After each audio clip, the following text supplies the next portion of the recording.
नमस्कार, मी मृणाली पिळणकर. तुम्ही पाहत आहात LS मराठी.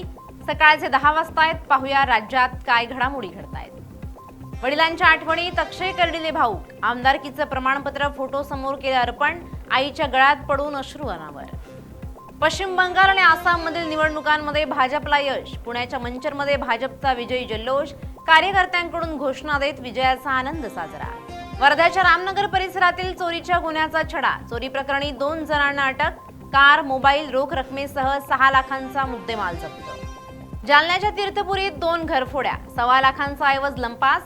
वाढत्या चोरीच्या घटनेनं नागरिकांमध्ये भीतीचं वातावरण. भंडाऱ्याच्या गोट फार्म मधील बकऱ्यांवर बिबट्यानं मारला ताव. नेरळा शिवारातील घटनेत 26 बकऱ्या ठार. लाखो रुपयांचं नुकसान. वन विभागानं तातडीनं नुकसान भरपाई देण्याची मागणी. मालेगाव हादरलं. परीक्षार्थी विद्यार्थिनीकडे शरीर सुखाची मागणी. शिक्षकी पेशाला काळीमा. अश्लील मागणी करणाऱ्या नराधम प्राध्यापकाला ठोकल्या बेड्या.